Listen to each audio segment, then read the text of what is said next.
All right. Clumsy faces. Okay, so it's recording. Okay, so this is about my fourth time attempt to record this, so I'll give it a crack, and if it doesn't work this time, it's just not going up. Okay, so here is week 12 to week 20 review. Again, I didn't do a week 12 to week 16 review because not much happened really. I continued on the same kind of program. The only thing that happened was I introduced the running, and by the time I hit week 16, I was only a week or two into the running, and I thought I'll wait till I hit the week 20 and give a longer and better review.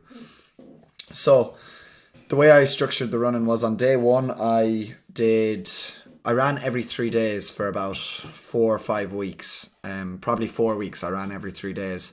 The way I was structuring my sessions was I did a lower body session day one, day two was an upper body session and a run, and day three was called mixed modality, where I do two of the following, either bike, sled and swim. I pick two of those and I just do them on that day.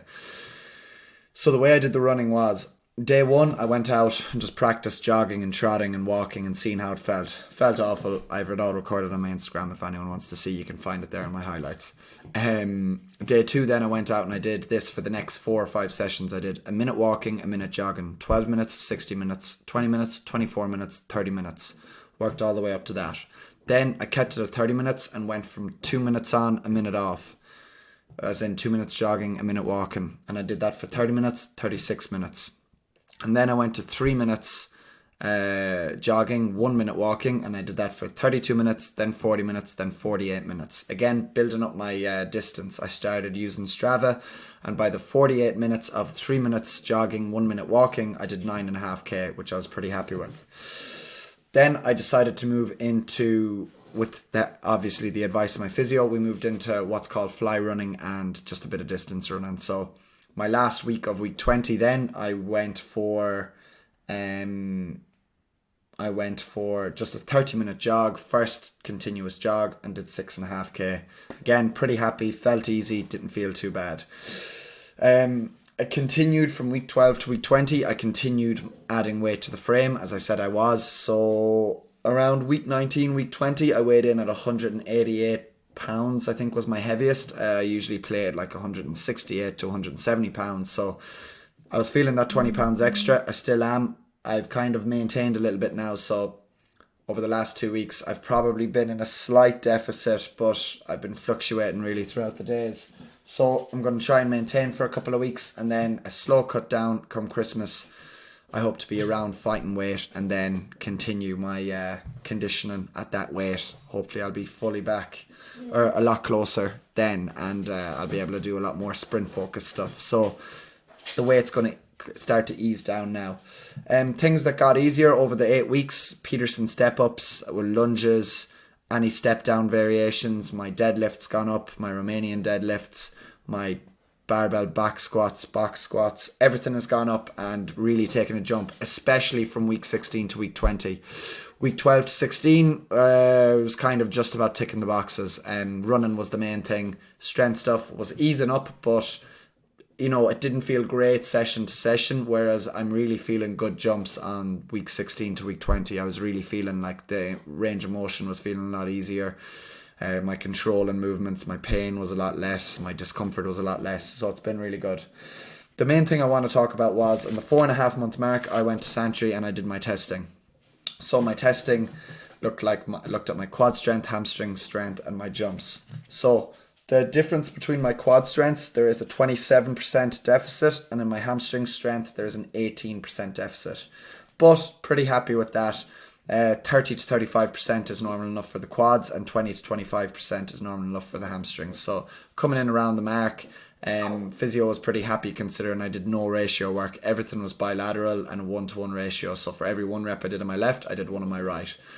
Looking back now, I would do it a little bit different. I do a little bit extra on the right, but I was kind of intrigued to see where my strength would be at without favouring one side. But that's what I'm gone into now. I'm really favouring one side now in a lot of my strength work.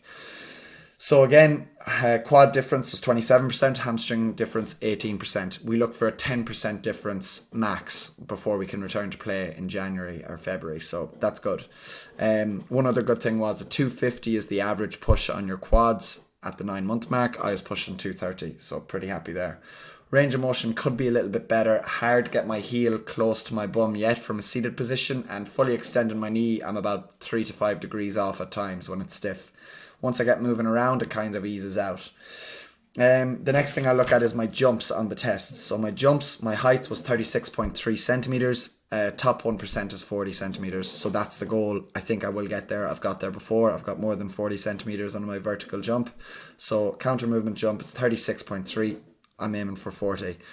The average there is 25. But I have the average numbers, and this is the average number at the 9-month mark, which makes me pretty happy. But that's the average number of everyone who kind of takes those tests. It's not just people who play sport. So I can't expect to be in the upper echelon there. What I'm going to compare is my score to the top 1%, because that's what I want to compare it to. So I'm aiming for 40. Drop jumps, so this is where you're off a step. You react as quick as you can, jump as high as you can. So my reaction time was brilliant here. The top 1% is 0.18 seconds. Mine was 0.17, so that's great. And the average is 0.32, so really happy with that. My height, not so good. It was 25.1 centimeters. Top 1% is 35 centimeters. So I'm going to aim for 30 centimeters come January. If I get it more than 30, I'll be pretty happy. Pretty hard to get more than 5 centimeters in that amount of time. But I suppose if I'm aiming to do it in my counter movement jump, I should be able to do it here. Maybe even get more, but we'll see. I'll be happy to get over 30. Reaction time, if I can keep that the same, that's great. A new test they're doing is the 10-5 hop test. So you hop on your left leg 10 times. It takes your best 5 congruent. You do the same on your right. Mine was middling. It was actually quite poor, if I do say so myself. Considering the 4.5 month and considering my other scores, it's poor. Considering it against averages and the fact that I'm only at 4.5 months, it's all right. I was a little disappointed in that, but again, haven't done as much. My right side was hitting around 4.5 to 7.1 centimeters, maybe between those. I think it was 4.5 centimeters was my best, or was on my right side, and my left was 7.1 centimeters, and the top is like 22 centimeters is what I'm seeing. Contact time is really good, but my actual power on it isn't great. That's something I'm going to work on. So what I've moved into now is called fly runs and continuous running. So my gym sessions are going to look like this. Monday, lower body, a little bit of bike in the evening then, or 13 minutes on the bike as well. So I'll spread those out a few hours apart. Tuesday, it's going to be an upper body and run. Wednesday, it's going to be a rest day or a swim, or else I'll pull sleds. Either way, it's going to change every week. Thursday, it's going to be a full body day.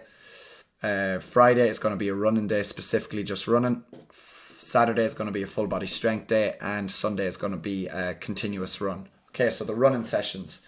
Tuesday, Friday and Sunday. Tuesday is going to be 75 meter fly runs, meaning every 15 meters for 75 meters, I'm going to pick up the pace and just do sets and reps. Two sets of 12 is what I've started at this week. The other one is going to be 3 sets of 10 at 100 meters. So every 20 meters, I'm going to pick it up. Again, tempo going no more than 60% by the end. Just getting used to that, kind of going through the gears and going through the paces. And then on a Sunday, I'm going to do continuous running. So first session was 30 minutes. Next session was 35. Next week, I'm going to do 40 and then 45. I'll track my distance for all, and then I'm going to go back down to 30, and for the next 4 weeks work up again and make sure I'm beating the distances on the other ones. So I'm tracking everything on that. In terms of my strength, Monday's lower body day and Thursday's full body day is going to be ratio days. So for every 1 rep I do on my left leg, or every 1 rep I do on both legs, I'm going to do 3 to 4 reps on my right leg. So leg press, leg extension, leg curl, stuff like that. I'm going to really push it on my right leg, and then at the start of other sessions and sprinkled in other sessions, I'm going to do a few more reps on my right leg in glute bridges, single leg box squats, and Peterson step ups and single leg calf raises, things like that. So I'm going to be dipping in and out of it all week. That's the main plan. I'm nearly up in the 10-minute mark. I'm going to cut it there because, as I said, it's my 4th time record this. You can find me on Instagram at Complex Fitness, and that's where I've put up all my recordings. I'm up on day 145 now, I believe, and yeah, you can see every single day I've recorded, tracked what I've done, and put it on my highlights, and broke it up into 4-week blocks.